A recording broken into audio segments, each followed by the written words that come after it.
I'm the CEO of RJ Reliance.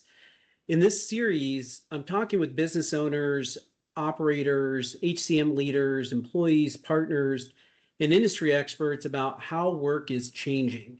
We'll look at people, systems, payroll, HR, time, integrations, operations, and yes, AI, but always from a practical business perspective.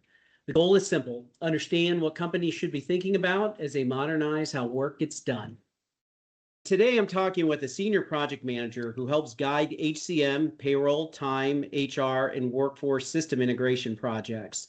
These projects often sit behind the scenes, but they're critical to how data moves, how teams work, and how reliable the overall systems becomes. So on with me today is Rob Eaman. So Rob, if you could just introduce yourself and tell us a little bit about what you do. Yeah, I appreciate it. I'm a principal consultant for RJ Reliance, also a senior project manager, and I spend the majority of my time managing where from a handful to a dozen projects at a time, where we've got software developers implementing integrations in the HCM space for a variety of small, medium, and large size customers. All right, thanks for that. So tell me a little bit about these integration projects. So if you think about just the last few that you've done as an example, what primarily are you and your team working on? Yeah, it could be any, depending on the customer and the industry, because we do span a number of different industries. It could be anything from passing time card data from one system to another to enable payroll or calculate benefits. It could be extensive benefits information passing between systems as well to enable end-of-year reporting or a variety of other types of internal reporting. It could be general ledger patching up at the end of a given pay period or month. Could be a wide variety of different types of data exchanges between systems. Fundamentally, though, it is a touch point between one and a second system. That is the primary integration where we're usually passing data via API. It's very often SOC 2, it's always SOC 2 compliant. There's sometimes sensitive information in there, but we always have NDAs and we're covered by a variety of different protective clauses in our SOWs that enable us to handle sensitive information carefully. All right. So when you think about, for the audience, maybe it seems straightforward in terms of what integrations do, but tell us a little bit about when integrations are done well, what does that achieve for a company? Oh man, just happy customers that have almost seamless projects with us. We've got one, for example, right now, a customer whose name I won't mention, but every project meeting is easy. The developer is ahead of schedule on all of the integrations. We're currently about to begin our third integration for this customer. And the first two have just gone very well. There's basic mapping questions where we make sure that we've got the data mapped correctly on the inside and outside. And then it's basically just kind of testing and making people happy with reducing their manual workload for the kind of laborious job of managing payroll and other HCM systems. Okay.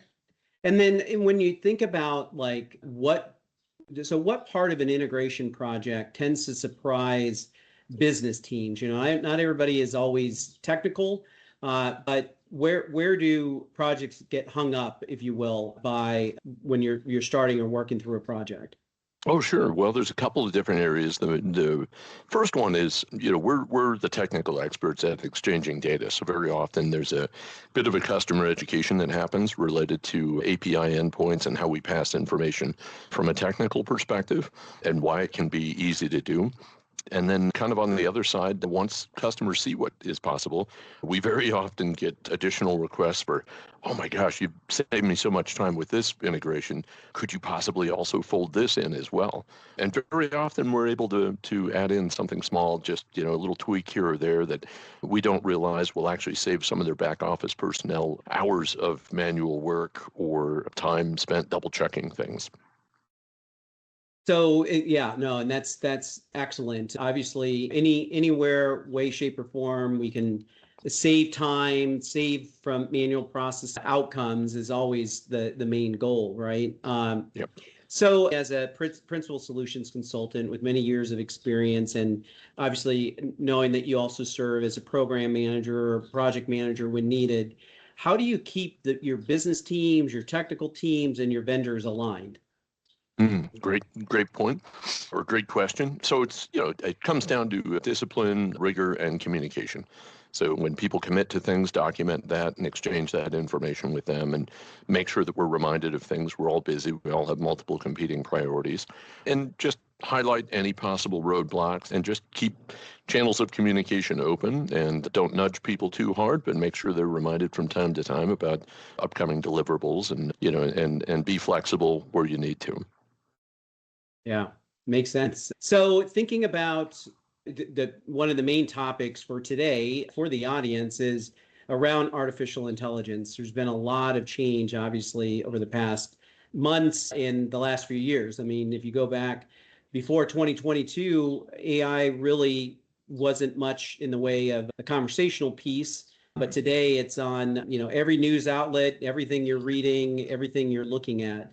So tell me a little bit about how do you incorporate AI in the work that you do, if you do at all? Yeah, I try not to lean on it too heavily in my larger tasks, but it's very useful at helping me with smaller tasks at the moment. Cleaning things up, taking notes, scheduling, a number of other things. When appropriate, we fold it into our technology practice. We fold it into our projects. AI has been very useful for helping build out project plans, especially in particular with some complex integrations that have multiple layers. AI is incredibly fast at being able to summarize that for me and kind of lay out key points and highlight areas of concern that maybe I have a little bit of a blind spot for sometimes. And where would you say that AI has been lacking in your experience and how you use it? Where's there's major opportunities for improvement? Well, I'm an old English and psychology major, and I'm very, very particular about the way that I handle my communications. And AI hasn't risen to my level yet, so I tend to favor my own ability to summarize and put things in concise fashion. AI does occasionally, as with any technology, make a few minor mistakes here and there that need to be corrected. But otherwise, I've found it to be a very useful helper along the way. Yeah. So in particular, what tools do you use? What tools are kind of top of your browser window, if you will?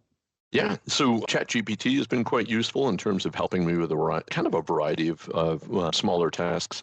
Sometimes just investigating whether there's an API endpoint, for example, that I can leverage to connect to systems and kind of saving me a lot of the research headaches that might come from having to find out whether my sources are trustworthy or going out to a variety of web links to find out whether the information we're getting about some of the technologies we're hoping to leverage is useful or not. Okay.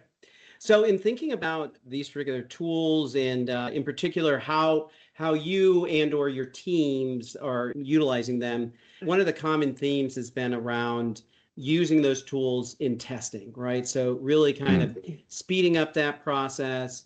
And again, the reality is domain experience still rules, meaning the person who has the domain experience is better able to ask the right kind of questions to steer the AI where they need it most. But are your developers or yourself using it in testing at all? Yeah, my developers are using AI to kind of help them build out testing scenarios that cover maybe possible blind spots they might have missed as well, and to make sure that their testing is thorough. Tests are only as good as the number of them that you run and the wide variety of them that you cover, the wide variety of scenarios that you cover. AI is very good at helping to map out additional scenarios for them and provide realistic testing data. Yeah, in a lot of ways, because the information that we're working with obviously is sensitive. So the ability to anonymize that data so that you Yeah, can actually work on it without violating anything from a compliance standpoint is a good way to leverage or utilize AI. So absolutely. some of the closing questions then. So if you had to provide a practical takeaway for a leader in the HCM space to remember about integrations, because I know a lot of the conversation today has been around AI and integrations, what would you say to that leader? Don't be afraid of it. Don't be afraid of the work. The work can be less complicated than you think it is, especially with the ability to leverage modern tools for bridging the data gaps between systems. There are a number of kind of human touch points that still need to occur in that process. And the humans that are here know how to use AI and are quite good at performing these integrations. So that is an area where we have rich experience and are very efficient at building out the bridges between technologies. All right. And then my final question. So for today, what needs to be stable before a company adds more automation? Any thoughts there? We have worked with customers who are in the process of implementing new technologies. And when that's the case, the customer oftentimes has to make a number of decisions about their own strategy and the way that they hope to employ certain aspects of their technology before they engage us to bridge the gaps between that technology and some of their existing systems. So I would suggest that, with companies, make sure they're ready to build those bridges as they engage us. All right. Well, listen, thanks for sharing your perspective. Really looking forward to having more conversations around this. Again, knowing that AI is ever changing and impacting everybody's days, day and lives. The goal of these conversations is really to help business leaders and just generally those who are interested in understanding what people close to the work, like yourself, are seeing in real systems, real projects, and real operations. So again, thanks, Rob, and looking forward to having more conversation with you. All right. Thank you. All right. Thank you.